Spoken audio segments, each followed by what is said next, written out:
السلام عليكم أيها الأحبة، مرحبا بكم في قناة نصائح وإرشادات مجانية.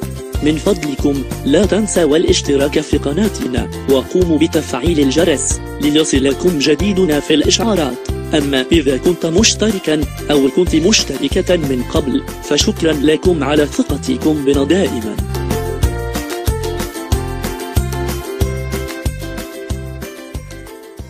معنا دائما دكتور بروفيسور محمد أحسين، مرحبا دائما. بعد هذا الفاصل غنكملوا معاك موضوعنا وغنستقبلوا مكالمات اخرى على 0522 36 10 36 او 0522 36 05 36. بروفيسور مرحبا محمد أحسين اللي حاضر معنا، واكيد كنشوفوا معاه القيمه الغذائيه للفاكهه الفراوله او الفريز اللي كنشوفوا اليوم. شنو هي المواد اللي غنيه بها وشنو كيفاش يمكننا ناخذوا الكفايه ديالنا منها باش الذات ديالنا تنفع بها. كنشوفوا كذلك حتى الاستعمالات ديالها الاخرى ودائما داخله في القيمه اللي كتحتوي عليها. كنتلقاو مكالماتكم في نطاق الموضوع ديالنا اليوم على 0522 36 10 36 او 36 05 36. شفنا تبارك الله مجموعه من المعادن والفيتامينات اللي فيها وكل وحده لاش كتنفع. شفنا كذلك احتواء على البوتاسيوم، على الكالسيوم، على الحديد، على المغنيسيوم. هاد المواد كلها وهاد المعادن الى تجمعات يعني اللي ديجا كتكون في الذات ديالنا، في الذات ديالنا، والانسان ما حدو تيكبروا كيف كنقولها كتنقص له هاد المواد، ما حدو كيغير النمط الغذائي ديالو كتنقص، ربما كيتعرض للامراض كتنقص. هذه كلها من خلال مكملات غذائيه بحال الفخيز. هنا دائما الناس غيتسائلوا واش اجدر لينا اننا ناخذوا الفخيز هكاك صاين او لا خاصنا ناخذوا عصير؟ شنو المواد اللي ربما كتصدى في الفخيز الا بغينا نعصروه واللي كتبقى دائما يعني محافظه على القيمه الغذائيه ديالو، يعني ان ما نضيعوش شيء. بحال مثلا كنديروا عصير الفراز بالحليب وكنديروه بالليمون. نعم. شنو هو المزج اللي يكون مفضل واحسن؟ هو الفواكه احسن تكون مع الفواكه. نعم. انت في الوقيته اللي غنقول انا غادي نبريباري العصير ديال الفواكه كندير العصير بالليمون، فهمتي؟ العصير ديال الفاكهه بالليمون والعصير ديال الفواكه بالماء حتى هو يقدر يمشي معاه. والناس اللي عندهم مثلا اون انتوليرونس لواحد النوع من المواد بحال دابا وحدين كيقول لك ودي فاش كناكل انا نشرب الليمون كيمرتني في المعده ديالي. كيكون عنده حساسيات مثلا من الماده، هذا كاين عنده يا اما كتقول له يديروا بالماء او لا كيديروا بالحليب. هذاك ماشي مشكل. لكن المفضل وهو ان يكون لا بريباراسيون ديال داك الفريز بالعصير ديال الليمون. نعم. هنا ما تكونش واحد الزياده في الفيتامين سي، يعني انا تنعرفوا اللي البرتقال حتى هو عنده واحد النسبه من الفيتامين سي، والفريز حتى هو شفنا معاك اليوم حتى هو في نسبه اللي هي عاليه كتفوق بعض الاحيان الليمون. انا واش ما تشوفش اننا كناخذوا مواد اللي هي حمضيه شويه بزاف؟ هو في الوقيته اللي غتبغي تشرب عصير بحال هذا الشكل هذا ما عمرك ما تاخذ 150 غرام. نعم. شحال تقريبا كاس كفايه انه يعطينا الكفايه ديالنا من هذه المواد؟ الوقيته اللي غتاخذي كديري واحد جوج الفريزات ولا ثلاثه مع الليمون. هادو بجوجهم يلا غيعطيوك تقريبا بحال ولا اقل شويه من الاحتياجات ديالك الكامله. لان كما كنقول واخا قلت 150 غرام راه ما عمري ما شفت شي واحد كياكل 150 غرام ديال الفريز. وهذيك 150 غرام يلاه هي كلها واقيلا كتحط في ذاك الطبق ديال الفروي كتقسم على الافراد، وكل واحد كيجي يلاه كتجيه وحده ولا جوج. وبالتالي ما كناكل. لكن في الوقيته اللي نفكر بانه عندي اون كارونس ديك الساعه ناخذ 150 غرام ونحطها ليا وناكلها باش ناخذ هاد العناصر اللي بغيت نحتاجها كامله. ناكلها يعني كما كيقولوا على شكل فاكهه او لا ناكلها على شكل عصير. الا كنت غناكلها على شكل عصير غنعصرها في الماء او لا نعصرها في مثلا في الليمون ونقسمها على لا جورني كامله. في الصباح ناخذ شويه، في الغداء شويه، وفي الليل شويه، وفي النهار ديالي كنولي خديت جميع الاحتياجات ديال. ما عندهاش تاثير يعني الا خدينا بالكفايه كامله ما عندهاش تاثير، حيت كاينين الناس سبحان الله اللي عزيز عليهم واحد الماده او واحد الفاكهه فكياخذوا منها بزاف. حنا كنعرفوا كل شيء زاد عن حد انقلب ضده. هذا بالنسبه سميتو المسائل اللي كتكال. نعم. على الطبيعه ديالها ما تخافيش منها. الاشياء اللي كتكال على الطبيعه ديالها الجسم ديالنا كيتفاعل معها بجوج ديال الحوايج.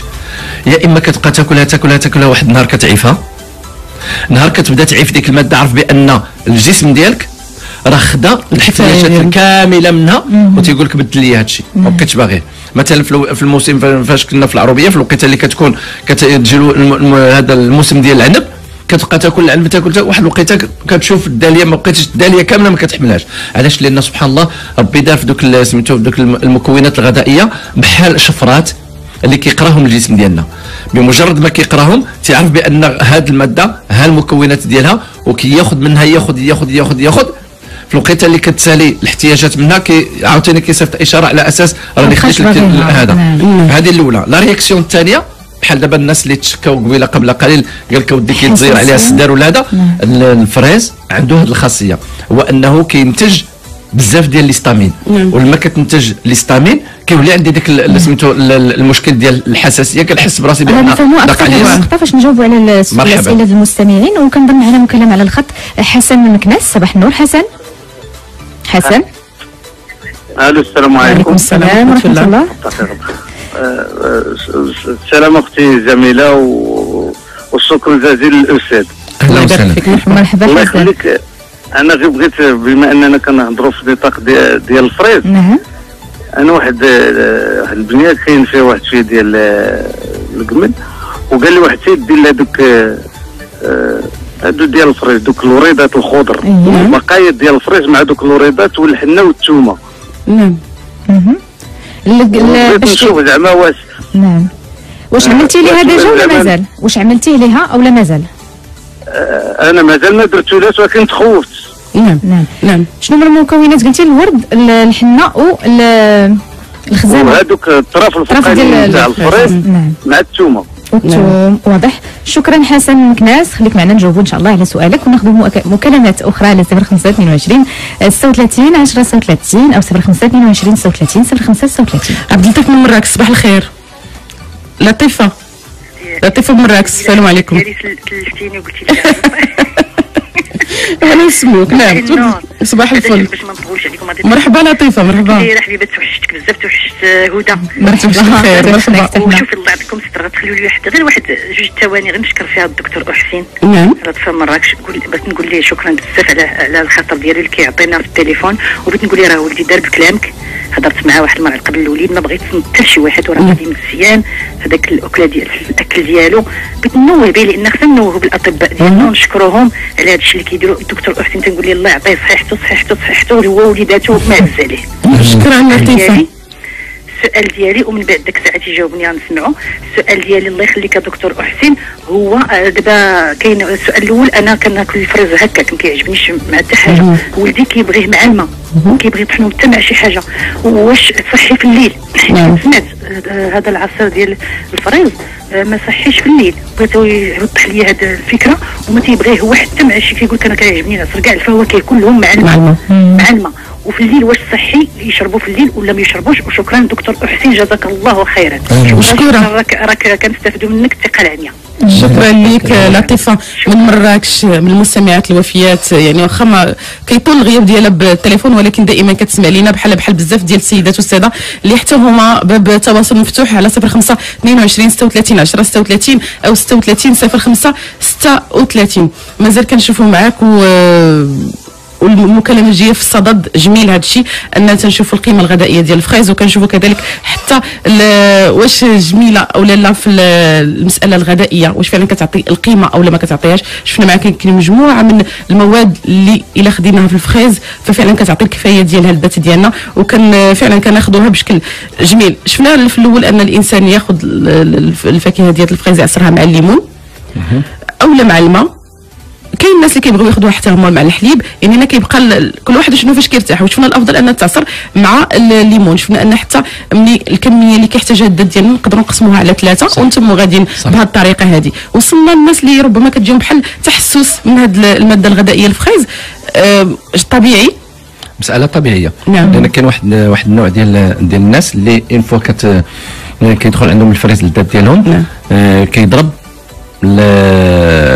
الانتاج وكيبدا ينتج لنا سميتو ليستامين بواحد الشكل كبير. ولا تنتج ليستامين كيعطينا واحد مجموعه ديال كما كيقولوا العلامات او لي سيمبتوم. ما بين هاد لي سيمبتوم هما الحكه ولا ضيق التنفس او لا سميتو نقدروا ندخلوا هنا في ان عندهم حساسيات غذائيه. يعني خاصنا نشوفوا اطباء الحساسيه باش حساسيه. وبالتالي هاد الناس اللي عندهم هذا المشكل بهذا الشكل هذا بصف ديال بانهم خصهم يحبسوا الاكل ديال الفريز ويعاودوا التنقيه ديال المصران. كنقولوا حساسيه من الكروفيت او دونك خصهم يتجنبوها. ولكن معليش خصهم يتاكدوا يعني من لي تيست اللي تيتعملوا عند الاطباء المختصين في الجهاز التنفسي او الحساسيه باش يعرفوا واش فعلا عندهم حساسيه اللي كتقدر تضر يعني انك خداو هذه الماده بشكل اللي هو كبير ولا شي حاجه تقدر. لان كنشوفوا مع اطباء اللي كيكونوا حاضرين معنا في هذا التخصص اللي كيقول لك الا كانت ماده غذائيه تخادت بالكثره وبهذا كتقدر بعض المرات كدير الكريز اللي كتادي بعض المرات حتى للوفاه. صح. يعني فهنايا الانسان ياخذ الاحتياطات ديالو دائما في هذا الامر هذا كتقول له ناكل ولكن دائما نجرب. واول حاجه بعد اولا كما قلناها في اي حاجه اي ماده جديده غتدخلها للذات ديالك شوف لي سميتو هاد التنيه ديال اليد ديالك كيفاش غيمكن باش غتفاعل معها الجسم ديالنا. نعم غادي نرجعوا بعد الفاصل باش ناخذوا مكالمات ولكن باش نجاوبوا على الاسئله ولكن ناخذوا مكالمه سريعا. شروق من حسيمه صباح النور. شروق صباح النور. اهلا وسهلا. اخر دكتور اهلا وسهلا. طول عمرك دكتور. مرحبا لاله الله يحفظكم. كنشكر على البرنامج دكتور. مرحبا بك شروق. واخا المهم واخا شويه الموضوع ماشي بزاف على البرنامج ديال الفريز. شنو هو سؤالك دكتور؟ شحال من مره كنتصل ما كيشدليش الخط اليوم صحت لي العين. نعم تفضلي. داخلك عندي مشكل الاعصاب في المعده. اعصاب في المعده كيعطيوني واحد التاثير على الفشل على الكبد ثقل على الراس ديما فاشله وهذه وما عارفاش من بعد الغذائي شنو غناكل شنو غندير باش يوصل لي هذه الاعصاب في المعده. ملي كتاكل الفريزه شروق تعمل لك شي مشكل؟ تتحس بشي حاجه؟ الفريز كيعطيني شويه د الحموضه ماشي الحموضه. كنطعم الفريز مع كنطحنو مع العصير الليمون كنخلط معاه المعدنوس واش ممكن ولا لا كنخلط الفريز الليمون والمعدنوس. نعم دونك نشوفوا التغذيه ديالها واش كيفاش تمكن يمكن الدكتور محمد حسين او البروفيسور محمد حسين يساعدوا في النطاق ديال التغذيه وكل مستمع ومستمعات اولا. مرحبا. نعم. اهلا وسهلا. هادشي كامل بعد هذا الفاصل الغنائي خليكم معنا. كيسمعونا مازال معكم على شاده من خلال شاده الاسره مازال حاضر معنا البروفيسور محمد حسين اخصائي في التغذيه كذلك. كنتكلموا على فاكهه الفريز او الفراوله او توت الارض. هذه الفاكهه اللي شفنا انها غنيه بمجموعه من المواد اللي كتفيد الصحه ديالنا. شفنا كذلك ربما طرق الاستعمال ديالها في الشرب ديالها وفي الاكل ديالها. شفنا جميل ان الانسان ياخذها معصوره ياخذها مع فاكهه بحالها يعني اللي في نفس النطاق كنقولوا على الليمون او البرتقال. شفنا حتى الناس اللي كيبغيو ياخذوها غير بالماء. قلتي انت الافضل ان الانسان ياخذها حتى بالماء حتى هي جميله. الناس اللي ربما عندهم تحسس مواد حمضيه اللي هي كثيره يقدروا ياخذوها بالحليب.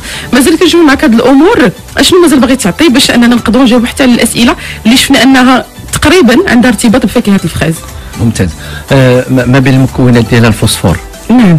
ولما كنتكلم على الفوسفور هو المكون الاساسي رقم واحد لذاك المكونات ديال العامل الوراثي ديالنا. بمعنى انه لما كيكون عندي بزاف ديال الفوسفور في الماده الغذائيه كنقول بها ممكن يكون عندي توالد ديال الخلايا. ولما كتكون عندي توالد ديال الخلايا بمعنى كيتزاد في العضو ولا تزاد في العضو يعني يقدر يتزاد في الجسم. فهي وسيله من الوسائل باش ان الجسم ديال الوليد ديالي يقدر ينمو بواحد سرعه كبيره جدا. فالفوسفور ما بين الامور اللي هي مهمه. علاش؟ لانها موجوده في العامل الوراثي. والعامل الوراثي كل ما كان يعني حاضر وكل ما كان قوي وكل ما كان المكونات ديالو كلها ممتازه كون على اليقين بان الجسم ديال الانسان كيكون سليم وسليم جدا. فالفريز في حد ذاته انا كنقول سيت اون فارماسي.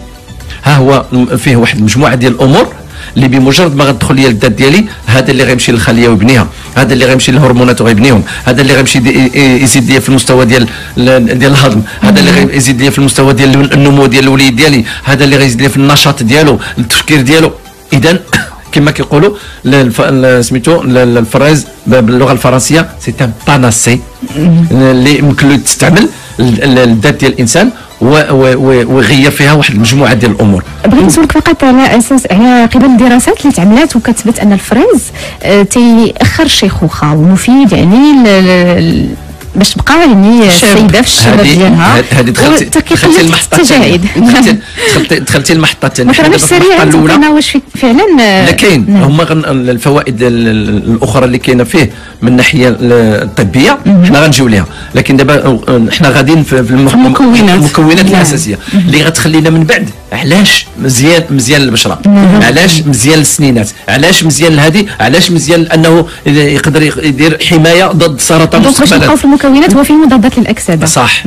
هو مضادات الاكسده بواحد الشكل كبير وكبير، هي اللي غنوصلوا ليها دابا المكونات ديالو. غنخليوها اخر نقطه باش نطرقوا الاسئله. وكيف قلتي حنا كل ماده الا كيكونوا فيها مجموعه من الايجابيات وكيكون فيها كذلك حتى سلبيات على الذات. غنشوف واش الفريز فيه سلبيات او لا، واش فيه شي مضاعفات الا تاخذ بكثره او لا. هادشي كله ربما في حلقات اللي غتجي من بعد. دابا نبقاو في المكونات اللي غتخلينا قلنا الفوس وقلنا لي زونتي اوكسيدون. وما بين لي زونتي اوكسيدون اللي كاين في الفريز، ولما كدير سميتو هذاك لاباراي وتدخل فيها الفريز كتطلع لك البيك ديال المكون ديالها السما، وكتلقى بان شنو هو هذاك المكون الغريب والكبير جدا هو لونتوسيانين. لما كتشوف لونتوسيانين كثير في واحد الماده كتقول الحمد لله هذه ماده ممكن انها تكون بوحدها ماده طبيه. علاش؟ نشرحوا اكثر. فاش كتقول لونتوسيانين سي ان انتي اوكسيدون، وفاش كتقول انتي اوكسيدون كيقضي على الجذعات الحره، والجذعات الحره هما السبب رقم واحد في السرطانات. بمعنى ان غير هذه الماده هذه ممكن انني نخلي الوليدات ديالو، نخلي الزوجه، ونخلي الوالدين، نخلي كل شيء في اطار الوقايه. لا سميتو ياكلوا الفريز على اساس انه كل ما كلاو هذه الماده كيقللوا من خطر الاصابه. وسيله من الوسائل ديال الوقايه من ظهور الامراض ديال العصر اللي هي السرطان. دونك هنا نخليو الكلام ديالنا المكونات. باقي الاوميغا 3. نعم. الاوميغا 3 هي الماده الاخيره اللي غنتوقفوا عليها. والاوميغا 3 راكم كتعرفوا شنو الفوائد ديالها بالنسبه لسميتو العمل ديال القلب، العمل ديال الشرايين، الجدار ديال الشرايين، تسريع الدوره الدمويه، لتنقيه الدم، هذا انخفاض المستوى ديال لا طونسيون و غير في الاوميغا 3. هذه وسيله كما قلت لكم من الوسائل. لما كتعرف قال لك اذا عرف السبب بطل العجب. لما كيجي واحد وكيقول لي الفريز مزيان مثلا السرطان، كنقول لي انا متفق معك. علاش؟ لان كاين فيه لونتوسيانين. مزيان للدوره الدمويه، انا متفق معك لان فيه الاوميغا 3. مزيان للسنينات، متفق معك لان فيه الفليور. دونك كتلقى بانه ما بقاش غير واحد يبقى يقول اي حاجه ويتقن اي حاجه. لا اكيد هادشي علاش غنخصو حلقه اخرى باش نشوفوا يعني فاش تكلمنا على انه مفيد للاسنان نشوفوا الطريقه كيفاش يمكن نستافدوا منه، يعني في ماسكات البشره ربما كيفاش يمكن نستعملوا الفريز واشياء اخرى. ولكن دابا عندنا اسئله كنتمنى اننا نكملوها. نبداو بالسؤال ديال فاطمه من بني ملال اللي تتقول ان الفريز والكيوي وفواكه اللي بحال هذه الفاصله هذه كتعمل لها يعني مشكل، كتضرها لانها هي مصابه بمرض بهجت. هو في الوقت اللي كيكون عندي ديجا واحد المرضي وكناخذ مثلا بحال الفريز حنا تكلمنا على اساس ان الفريز ممكن كيترتب عليه نفايات، وما بين هذه النفايات هو الانتاج اللي كتعطي بحال ان شوك للجسم ديال الانسان اللي كيولي يدير لا برودكسيون ديال ليستامين. ولما كيدير لها البرودكسيون ديال ليستامين مسكينه غتمحن التنفس ديالها يقدر يزيرها، سميتو الحكه غتولي عندها في الذات ديالها تقدر تنفخ تولي كلها حمراء، وإلا زاد تقدر الا خدات لا دوز كبر ممكن كاع الله يستر تمشي فيها. لا ولكن هنا خاصها تستشر مع الطبيب ديالها تشوف اشنو المواد الغذائيه اللي تقدر تبعد عليها او اللي كتزيد من حده الخطر. هذا كيقول لك اذا عرف السبب بطل العلاج. لما كتجي المواد اللي ربما كتحسس منها. صح. اللي كندير كاع دي تيست دابا كاينين دي تيست الحمد لله كيديرهم الانسان عند الطبيب وكيولي يقول ليه ها هما المواد اللي يعني وكان لما كنعرفوهم كنبعد عليهم الوجبات ديالهم. نعم. نمشيو للسؤال ديال فاطمه من سيدي سليمان. الحساسيه عندها قالت عندها حساسيه الصدر هي عارفه، وملي كتاخذ الفريز كيحكوها يديها يعني. هو هذا. نعم. نفس الجواب اللي قلنا للاخت الاولى ديال هذا هو انه النفايات ديالو كيبين بانه كاين انتاج ديال ديك الماده اللي كتعطينا انواع، لحقاش لي سيمبتوم كيختلفوا. انت تقدري ديري سيمبتوم غير التنفس كيضيق عليه، واحد اخر كيحكى، واحد كيتنفخ، واحد كيولي كله احمر. هاد العلامات كلهم العلامات لمساله واحده وهو الانتاج الغير مرغوب فيه ديال ليستامين. السؤال ديالها الثاني تكلمت على كنعرفوا ان كاينين بزاف ديال المواد اللي كتعمل على باش تحمي الخضروات ديالنا ولا الفواكه ديالنا. هنا تكلمت على المواد اللي كتعمل على الفريز. هو ما يمكنش هذاك السيد اللي كيزرع الفريز ما يدير ليهش الدواء. نعم. ضروري خصو يدير ليه الدواء اولا باش يكبر، ثانيا باش ياخذ سميتو باش ياخذ الحمايه ديالو ضد دوك لي رافاج، وخاصه ان الفريزه راك كتعرفوا بانها كتكون محبوبه حتى عند سميتو الحشرات، ومحبوبه حتى عند الديدان محبوبه، فبالتالي خاصها تحمى. وباش كتحمى لابد من استعمال هذه المواد. يعني من الشراء وقبل التناول خص نضيف غير هو لا خص هذاك السيد الفلاح غير يقرا ديك لومبالاج تيقول لك اودي هذه الماده ما يمكن لها تمشي الا من بعد 21 يوم. يحترم غير ديك ال 21 يوم، الا احترمها ما غيبقاش فيها ديك الماده وممكن ناكلها بدون مشاكل. واضح. ماجده من قلعه سراغنا عندها مشكل ديال الحرقه في المعده فاش كتاكل الفخاز سورتو. سولتنا ايضا على الماء القدره، واش يتشرب بوحد هكذاك او خصو ضروري يطيبو؟ لا الماء القدره تقدر تشد الروبيني نيشان مباشره وتحطو فيه. وكل ما خداتو مباشره عاوتاني باش نكونوا كنصفوا الناس، الماء ديال لونيب إلي تري بيان. الماء اللي كيجينا في سميتو كيجينا البيور ديالنا إلي تري بيان. دونك كنشدو كنعملوا في هو تشدو ديروا في هذا لحقاش دابا ولا كلشي ولا خايف، ما كاينش الخوف. شرب لي الماء الروبيني ديالك راه مزيان. وديروا لي في القدره. علاش قلت لكم ديروا في القدره؟ غير باش هذوك البلورات اللي كاينه فيه كتحسن الوقيته اللي كدير عليه سميتو كديروا في القدره. وممكن تمشي تشوفوا في الميكروسكوب الكترونيك وتشوف دوك البلورات ديالو كيفاش وعادي الا قريتي عليه ايه الرقيه لا ميم شوز. هذا هو السؤال فقط. حرقه المعده فاش كتاكل الفخاز؟ الحرقه المعده بمعنى ان عندها مشكل ديال لاسيديتي كديباسي لي ليميت ديالها، وعندها كما قلنا سميتو لاسيد كلوريدريك ما كيديرش الخدمه ديالو بالشكل اللي هذا. دونك راه كاين هناك كسل في المعده. شنو هو الاصل؟ هو الصيام. رقم 1. رقم 2 تشرب هذا العصير ديال الباربه فهو مفيد جدا. ورقم 3 الخل ديال التفاح معلقه كبيره في يعني في الماء تشربوا من الصباح للصباح. هذا كلهم كيعاونوا المعده على اساس ان تخرج لنا لاسيد كلوريدريك باش دير العمل ديالها وان شاء الله تولي لاباس. حسنا فقيه بن صالح، الفخاز والدوره الدمويه كاين عنده افاده؟ احنا قلنا اللي سميتو الاوميغا 3 اللي غير شون الاوميغا 3 دونك كيلعب دور ديال انه يسر لي العمل ديال الدوره الدمويه. حسن من كناس وصفه لمنع يعني محاربه القمل نصحوا بها، فيها الفخاز عويده الفخاز وفيها الثوم وفيها الحنه. بغا يعرف واش فعلا ما غاديش تشكل خطر على الميته ديالو اللي عندها اللي صغيره 14 سنه.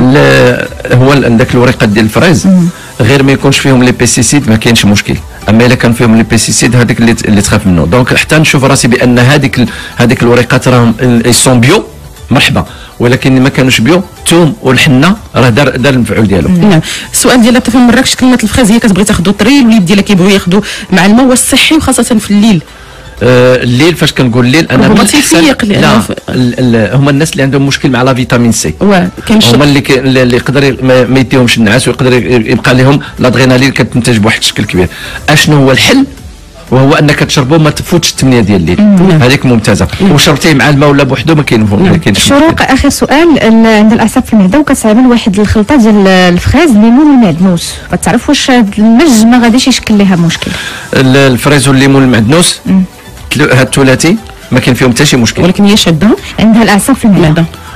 لما كتقول الاعصاب في المعده صافي دير كوا، صافي دير بان كاين واحد او نيفو ديال الامعاء الدقيقه كاين داك شنو كيقولوا ليه لا لوفور اللي كتسمى كانديدا البيكانس. نقي الكانديدا البيكانس بالكلوروفيل. الكلوروفيل راه موجود عندنا تاخذوا مع اي الخضروات اللي عندها اللون اخضر اللي تري ريشون كلوروفيل. والعدو ديال الكانديدا البيكانس هو انك تاخذ الكلوروفيل، وإلا خداتو بهذا الشكل ان شاء الله ممكن ان الامور ديالها تولي. الكلوروفيل كاين حتى في المعدنوس يعني حتى في المعدنوس كاع اللون ديالو اخضر غني بالكلوروفيلات. مشكور بزاف بروفيسور محمد أحسين اخصائي في التغذيه على كل المعلومات اللي خدينا معك، بدايه على الفاكهه ديال الفخاز والقيمه الغذائيه ديالها. اكيد مازال غنتلاقاو بك في حلقات قادمه من شهاده الاسره باش اننا نكملوا ونشوفوا قيم اخرى للفخاز غذائيه، ونشوفوا كذلك واش عندها شي مضاعفات او لا سلبيات على الذات ديالنا الا تخدات بكيفيه غير صحيحه او لا تخدات بكفايه اللي هي كثيره. كل هذه المعلومات معك، مشكوره على الحضور ديالك. اللي كيعجبني فيك لاله جميله هو يلاه قلت لك الرساله وبديتي مطبقها بالحدث. مرحبا مرحبا. شكرا لك، نتلاقاو معك الاسبوع الماجي.